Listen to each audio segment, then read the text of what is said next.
बैलगाडीमध्ये सगळ्यांचे डबे ठेवण्यात येत होते, कारण थोड्याच वेळात एसटी फाट्यावर येणार होती.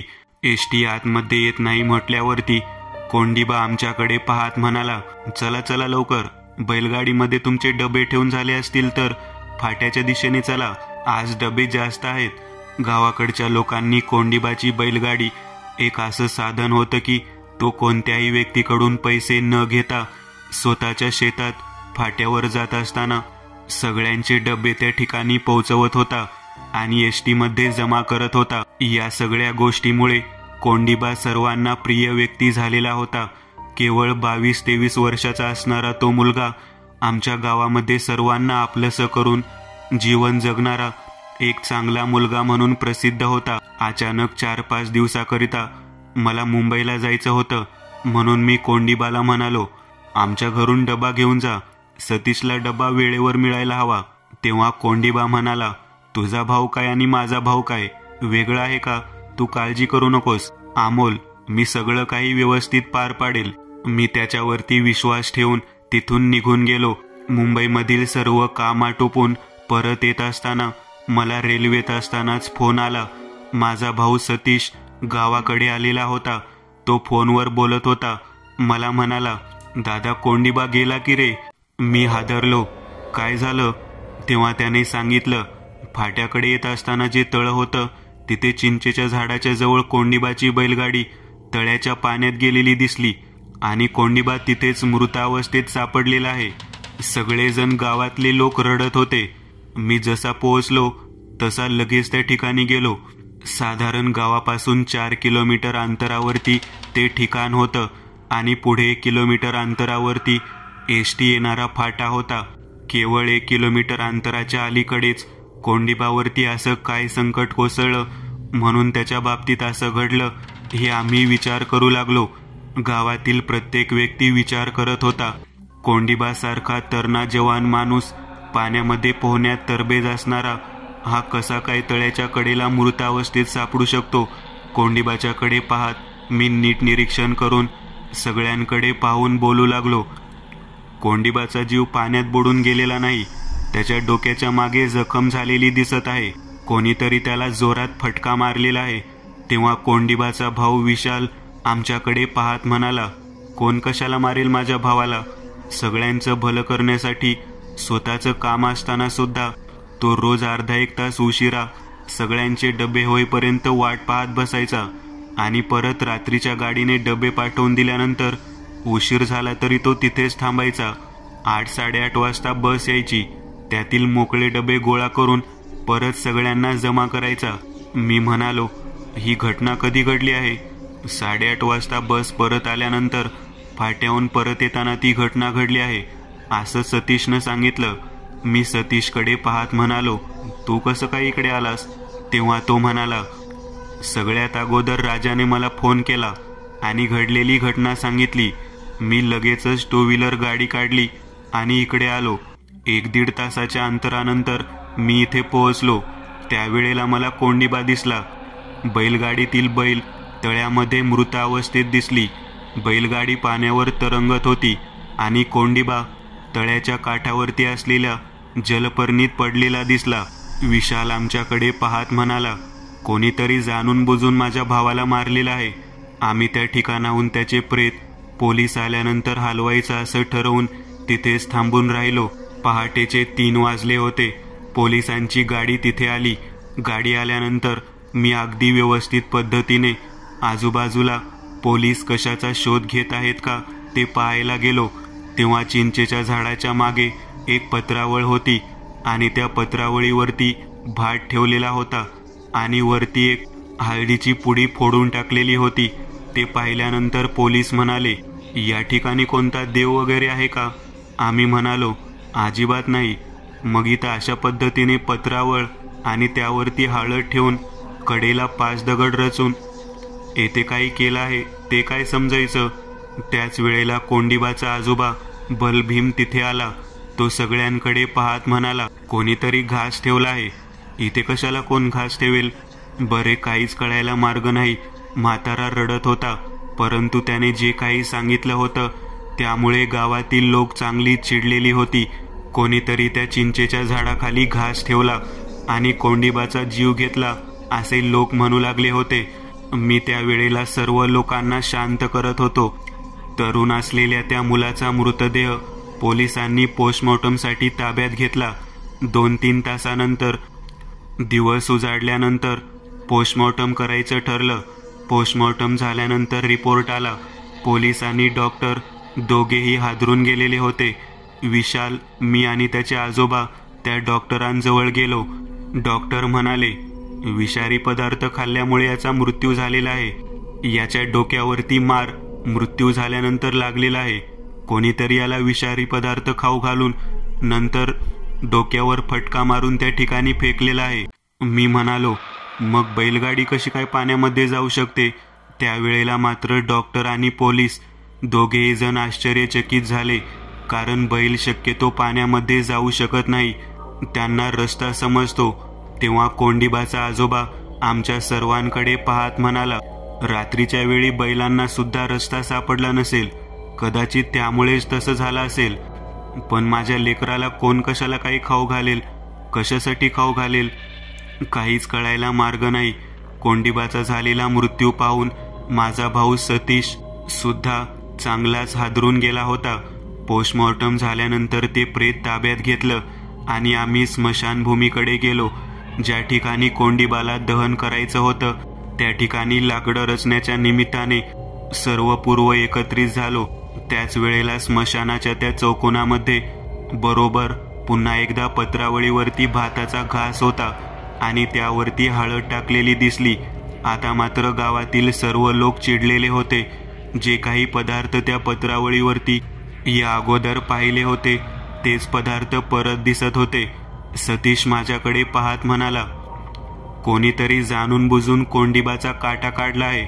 कशासाठी काटा काढला आहे तेच कळायला मार्ग नाही. याच्या बाबतीत तर कोणताही व्यक्ती चांगलाच विचार करणारा होता, मग कोण कशासाठी मारेल? कोंडीबाचा मृत्यू कशासाठी झाला काहीच कळायला मार्ग नाही. तेव्हा या बाबतीत माहिती करून घेण्यासाठी कोंडीबाच्या आजोबाने म्हणजेच बलभीम यांनी एका जोगतिनीकडे जायचे म्हणून ठरवलं, कारण जे समोर दिसत होतं ते सगळं काही एका विशिष्ट पद्धतीचं होतं. कोणीतरी त्या ठिकाणी घास ठेवला होता आणि त्यानंतर त्याच झाडाच्या बाजूने हा सर्व प्रकार घडलेला होता. आता परत एकदा स्मशानभूमीमध्ये जिथपर्यंत जायचं आहे तिथे सगळं आहे जसेच्या तसं दिसत होतं. आम्ही कोंडीबाचं प्रेत शरणावरती ठेवलं आणि पेटवून दिलं. बराच वेळ गेला विचार करत आम्ही तिथेच बसलो होतो. दुपारी जेवणाची वेळ झालेली होती. सगळेजण घराकडे निघून गेलो. मी, सतीश, कोंडीबाचा भाऊ विशाल, त्याचा आजोबा, आम्ही सर्वजण तिथे विचार करत बसलो.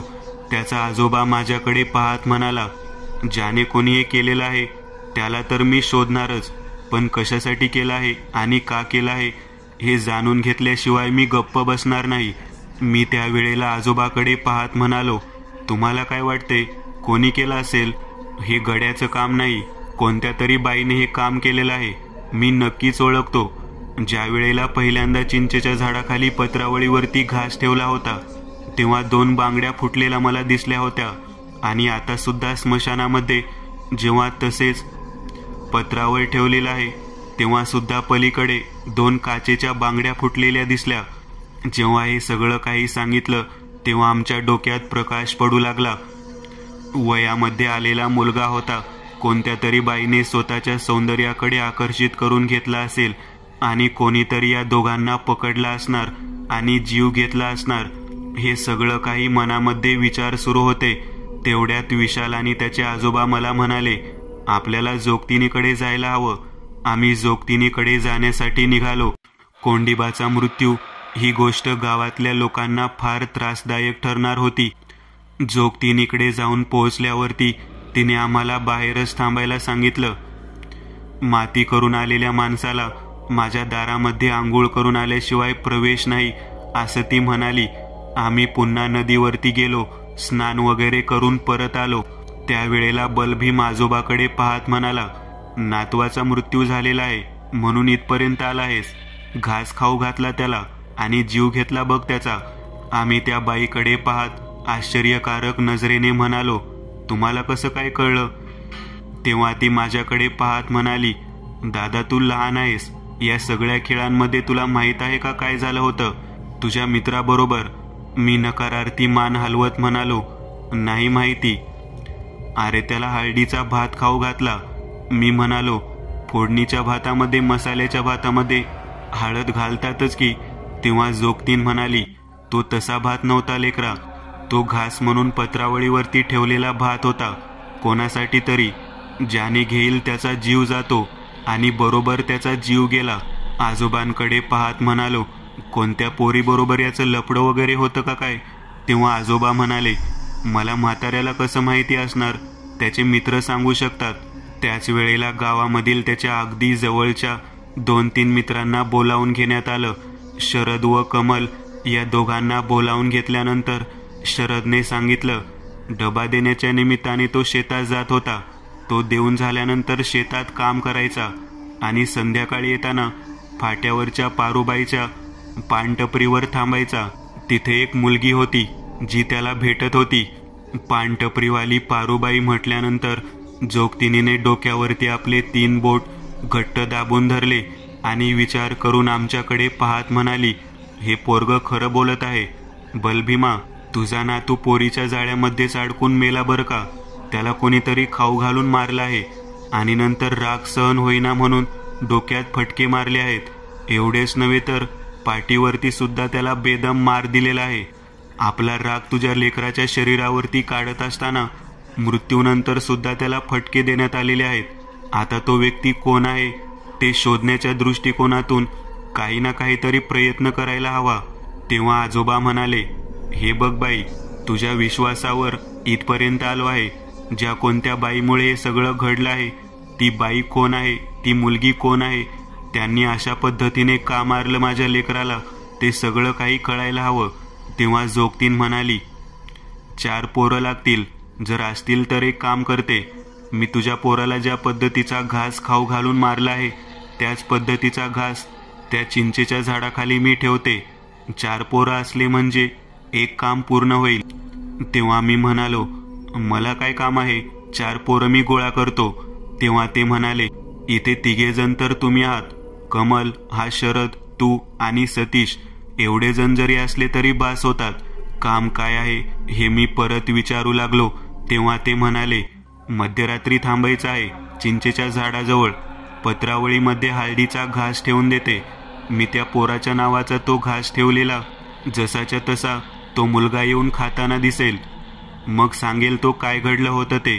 आम्ही दोघेही जण त्या बाईकडे पाहत आश्चर्यकारक नजरेने म्हणालो, हे कसं काही शक्य आहे?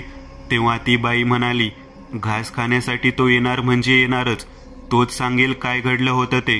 कारण ज्याने कोणी घास ठेवला आहे त्याचा चेहरा समोर दिसत नाही. कशासाठी मारलेला ते सुद्धा समजत नाही.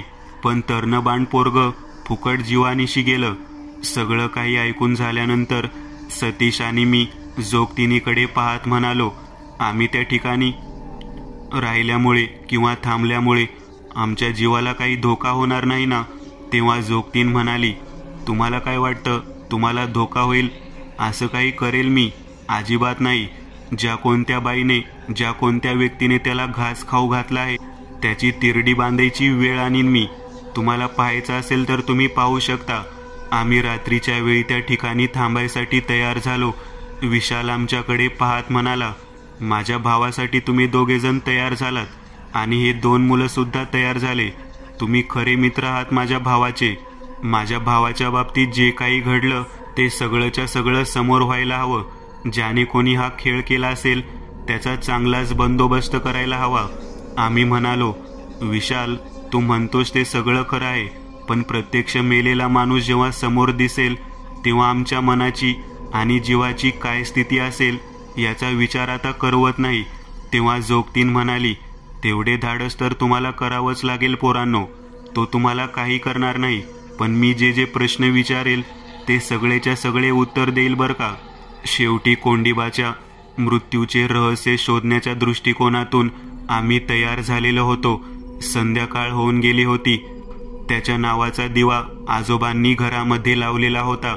विशाल आमच्या समवेत गावापासून दूर असलेल्या त्या ठिकाणापर्यंत यायला तयार झालेला होता.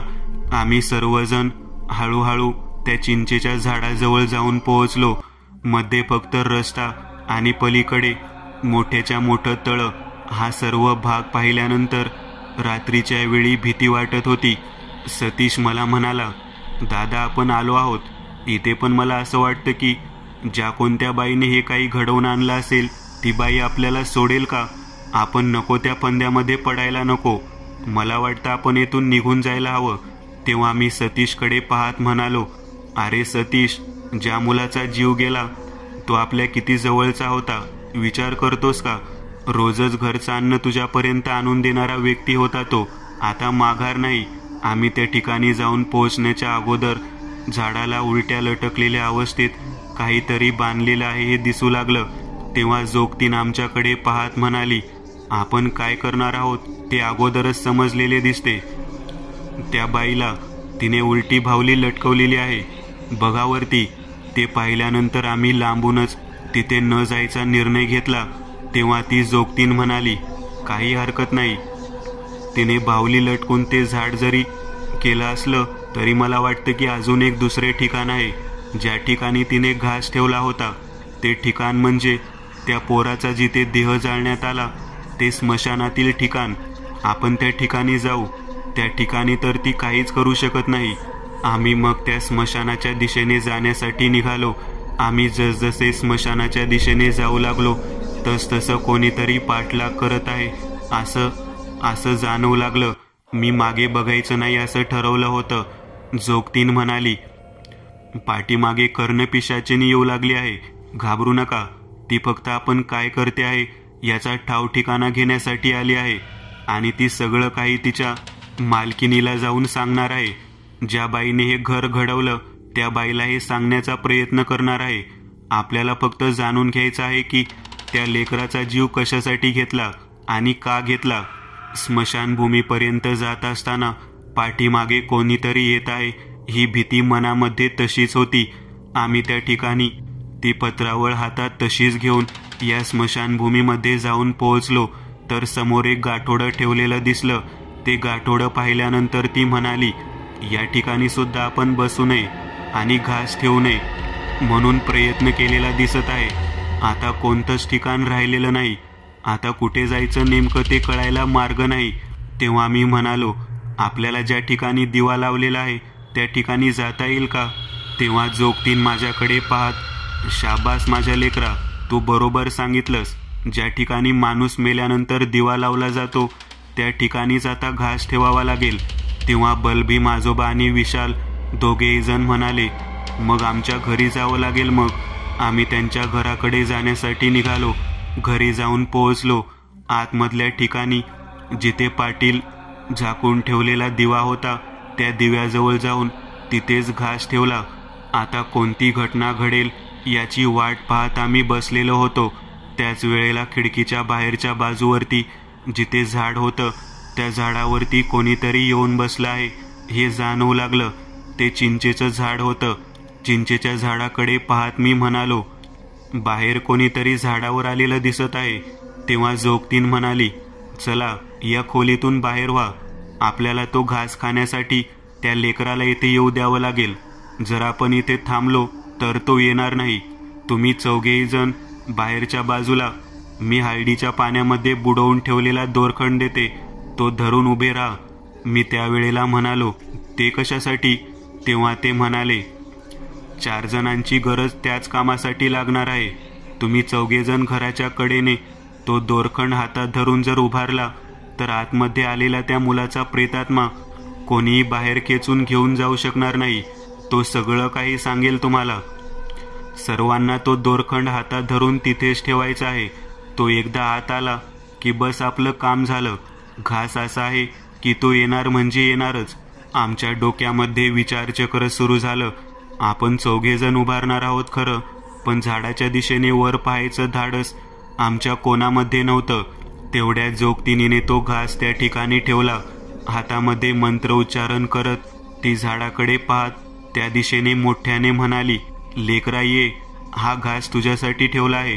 तुला जे अन्न खाऊ घालून त्या बाईने मारलं, त्या बाईचं नाव, ठिकाण, तिने कशासाठी मारलं ते सगळं काही सांग. तुझ्या मृत्यूचं रहस्य समजल्याशिवाय तुला मुक्ती मिळणार नाही. तेव्हा आजोबा म्हणाले, त्याचं प्रेत जाळलं ना आपण, मग त्याला मुक्ती कशी काय मिळाली नाही म्हणत आहात? तेव्हा बाई म्हणाली, माणसाचा आत्मा 10 दिवस इथेच भटकत असतो. जोपर्यंत तो इथे भटकत आहे तोपर्यंत त्याच्याकडून या सर्व बातम्या काढून घ्यायला हव्यात. तुम्ही फक्त शांत राहा. तेव्हा झाडावरील तो काळसर रंगाचा दिसणारा प्रेतात्मा खिडकीतून बरोबर त्या ठेवलेल्या पत्रावळी जवळ येऊन बसला. त्या भाताकडे पाहत, त्या घासाकडे पाहत तो मोठ्याने ओरडला, हीच अशी भाताची पत्रावळ माझ्या समोर ठेवून मला खाऊ घातली. त्या बाईने मला केवळ प्रेम केलेल्याची शिक्षा दिली. तिने केवळ प्रेम केलेल्याची शिक्षा दिली. तेव्हा जोगतीन म्हणाली, कोण बाई आहे ती? कशासाठी तिने हे केलं? कोणासोबत प्रेम होतं तुझं? कसं काय तुला मारलं?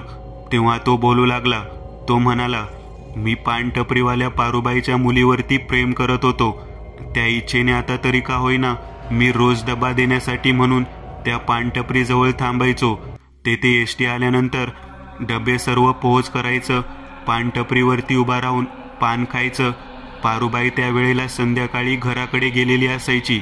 तेव्हा तिची मुलगी मंजू तेथेच टपरीवरती थांबलेली असायची. ती मला आवर्जून एसटी येईपर्यंत गप्पा मारत बसायची. तिच्यामध्ये आणि माझ्यामध्ये प्रेम संबंध जुळले होते. परत त्या पारूबाईला ती गोष्ट माहीत नव्हती.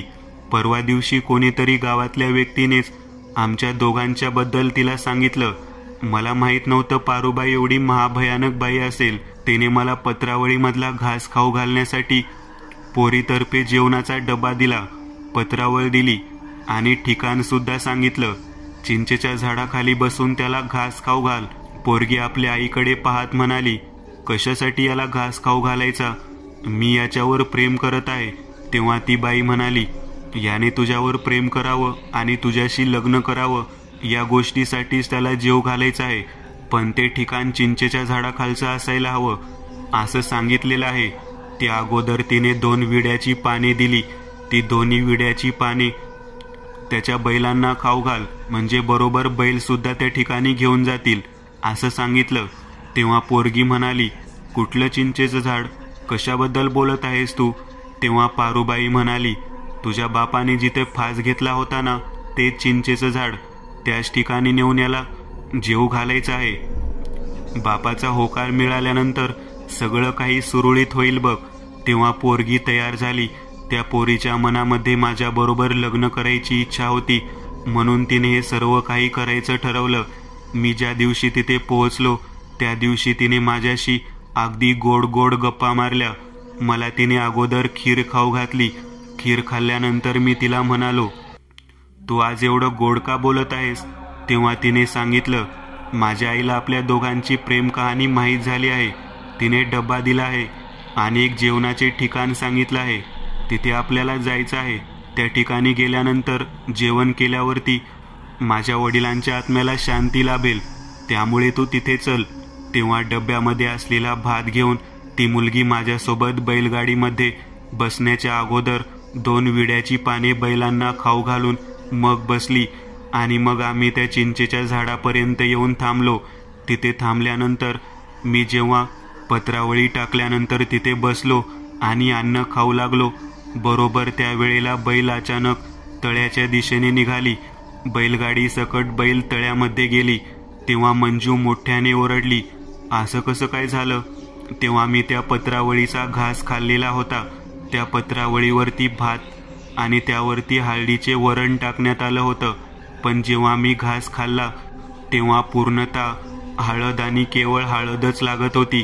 मी घास खाल्ल्या खाल्ल्या मला कासावीस व्हायला सुरुवात झाली. माझी अवस्था तडफडणाऱ्या प्राण्याप्रमाणे होऊ लागली. मी पाणी पाणी म्हणून ओरडू लागलो.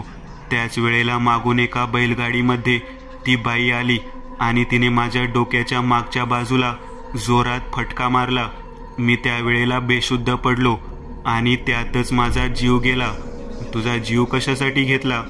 कशासाठी मारलं तुला? तेव्हा मी म्हणालो, केवळ तिच्या पोरीवर प्रेम केलं म्हणून मारलं असं मला वाटतं. तेव्हा जोगतीन म्हणाली, नाही लेकरा, त्याच्यासाठी नाही मारलं. त्या बाईच्या नवऱ्याचा मृत्यू तिथं झाला होता. त्या नवऱ्याच्या मृत्यूचा बदला घेण्यासाठी तुला मारलं आहे असं मला स्पष्ट दिसत आहे. ती बाई आता सुद्धा बाहेर येऊन उभारलेली आहे. ती बाई बाहेर येऊन उभारलेली आहे म्हटल्यानंतर आजोबा मात्र चांगलेच घाबरले. आजोबा म्हणाले, तिला इथून पाठवून द्या, तिला अगोदर इथून पाठवून द्या. तेव्हा विशाल म्हणाला, आजोबा कशाला घाबरता एवढं, ती आतमध्ये येऊ शकणार नाही. तेव्हा जोगतीन म्हणाली, काही ना काहीतरी नक्कीच घडलेलं आहे, ज्या गोष्टीमुळे ती बाई इथपर्यंत येण्याचं धाडस करत आहे. तेव्हा ज्या दरवाजाच्या कडेने आम्ही चारही कोपऱ्यावरती 4 जण उभारलेलो होतो, त्या चौघांच्या पाठीमागच्या बाजूला ती बाई आतमध्ये शिरण्याच्या दृष्टिकोनातून गोल फिरत होती. तिला आतमध्ये शिरता येत नव्हतं. आमच्या लक्षात आलं, आमच्या हातामध्ये जो हळदीच्या पाण्यामध्ये बुडवून दिलेला दोरखंड होता, तो दोरखंड ती ओलांडून आतमध्ये जाऊ शकत नव्हती. ती ओरडून ओरडून म्हणू लागली, माझ्या नवऱ्याचा जीव घेतला काय, नाही सोडणार मी कोणाला सुद्धा. तेव्हा मात्र आम्हाला समजेना की ही बाई अशा पद्धतीने का ओरडत आहे आणि का बोलत आहे. तेव्हा जोगतीन आतमध्ये आजोबांकडे पाहत म्हणाली, या मुलाच्या मृत्यूच्या पाठीमागे घरातील कोणीतरी व्यक्ती आहे, ज्याच्या पापकृत्याची शिक्षा या लेकराला मिळालेली आहे. तेव्हा विशाल म्हणाला, घरामध्ये तर मी, आजोबा आणि आमचा मृत्युमुखी पडलेला भाऊच राहिला आहे, मग दुसरं कोण कोणाला कशासाठी मारेल. तेव्हा जोगतीन आजोबाकडे पाहत म्हणाली, बलभीमा काय केलं होतं काय अगोदर कधी कोणासाठी. तेव्हा मात्र आजोबा पाव चढल्याप्रमाणे इकडे तिकडे पाहू लागले. आजोबा म्हणाले, मी कशाला काय करू. तेव्हा ती जोगतीन म्हणाली, तुझ्या बापाची शिक्षा तुझ्या नातवाला भोगायची वेळ आलेली आहे. तू काहीतरी केलं आहे म्हणून तर ती बाई तुझ्या नातवावरती उलटली आहे. तिने आपल्या पोरीवर प्रेम करणाऱ्या मुलाला मारायचं का ठरवलं याचा सुद्धा विचार मी करत आहे. बोल, काय घडलं आहे ते बोल. तेव्हा बलभीम आजोबा काहीच बोलत नव्हते. आम्ही त्यावेळेला हा दोरखंड ज्या ठिकाणी आहे तिथेच हातात धरून उभारलेलो होतो.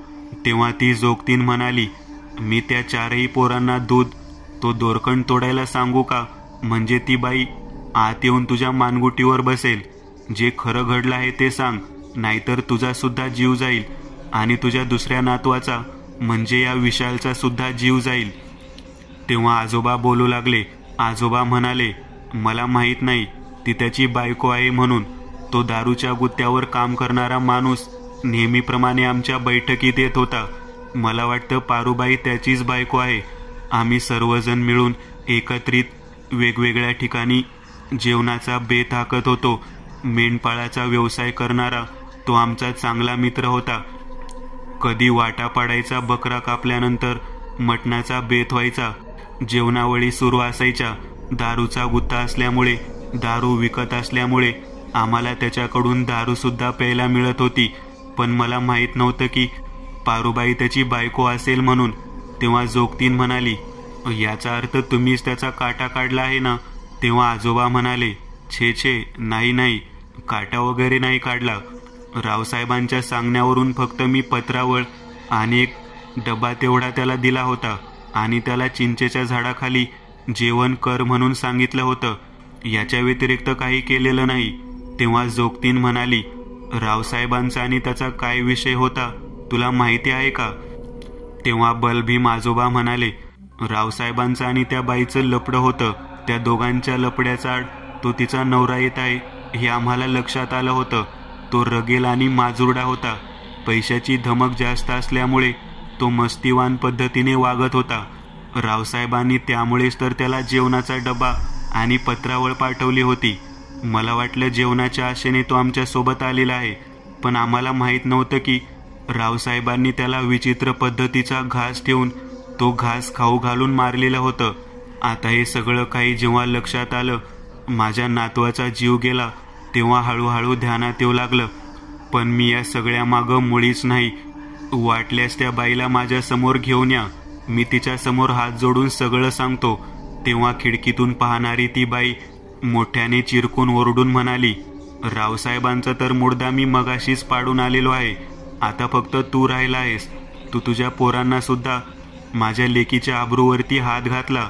तिला आपलंसं करण्यासाठी म्हणून त्याने तिला गंडवलं. म्हणून तर तुझ्या पोराचा म्हणजे तुझ्या नातवाचा काटा काढला. आता तू आणि तुझा नातू शिल्लक राहिलेला आहात. माझ्या नवऱ्याला सुखी संसारातनं तुम्ही उठवलत ना, आता नाही सोडणार मी तुम्हाला. जोगतीन तिच्याकडे पाहत म्हणाली, या लेकराचा विनाकारण तू जीव घेतलास. या लेकरांना तुझ्या नवऱ्याचा काही जीव घेतला होता का? याच्या आजोबांकडून सुद्धा तुझ्या नवऱ्याचा जीव घेतला गेला नव्हता. त्या रावसाहेबांनी स्वतःचे जे काही होतं ते साध्य करण्यासाठी तुझ्या नवऱ्याचा काटा काढला. तू सुद्धा कुठे चांगली आहेस?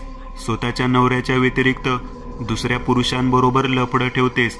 या माणसाने तुझं कितीही प्रेम तुझ्या नवऱ्यावर असले तरी तुझ्या रूपावर, तुझ्या सौंदर्यावर भाळून तुझ्या नवऱ्याला मारलं. तुला कळालं सुद्धा नाही की तुझ्या नवऱ्याने तिथं का आत्महत्या केली. तुझ्या नवऱ्याला तो विचित्र पद्धतीचा घास असलेला भात खाऊ घातला आणि त्याने स्वतःचं हित साध्य करून घेतले. आजही तो तुझ्या शरीराचे लचके तोडत आहे, तरी सुद्धा तुला माहीत नाही. आणि जेव्हा तुला माहीत झालं तेव्हा आज त्याचा मुर्दा पाडून तू इकडे आलेली आहेस. आता काही या लेकराचा जीव घेऊन सुद्धा तू शांत झाली नाहीस आणि आता या बलभीमाला मारायचं म्हणतेस, त्याच्या दुसऱ्या नातवाला मारायचं म्हणतेस. सगळं काही चुकीचं आहे. आता या मुलाला त्याच पद्धतीचा घास खाण्यासाठी मी बोलावलं. जो घास खाऊन तो मुलगा मेला, तोच घास ठेवून मी त्याला बोलावलं. तेव्हा मला समजलं की तू या सगळ्याच्या मागे आहेस. सोडून दे, या सगळ्या घरातील लोकांना सोडून दे. तुझ्या नवऱ्याचा बदला जो काही घ्यायचा होता तो तू विनाकारण या मुलाचा जीव घेऊन घेतलेला आहेस. आता जा निघून, जा इथून. आता नकोस छळू कोणाला सुद्धा. तेव्हा जोगतीनं आमच्याकडे पाहत म्हणाली, दोरखंड टाकून द्या रे. ही बाई काय करते ते पाहायचं आहे मला. तेव्हा दोरखंड आम्ही खाली टाकून दिला. तेव्हा थेट घराच्या आत घुसत ती त्या घास ठेवलेल्या ताटाकडे पाहत म्हणाली, चुकून लेकराचा जीव घेतला. ज्या लेकरावर माझी पोर मरत होती, त्याच्यावर जीव टाकत होती, त्याचा जीव घेतला.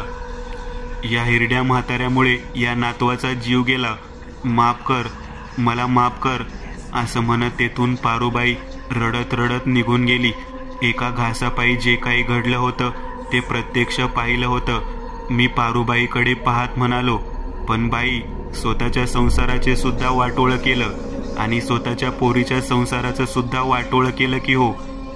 काय त्या घासाची गरज होती? अशा पद्धतीने ठेवायची काय गरज होती? त्याच्या पाठीमागे कोण आहे, काय आहे याची शहानिशा केली नाही आणि फुकट एका चांगल्या व्यक्तीचा जीव घेऊन बसला तुम्ही.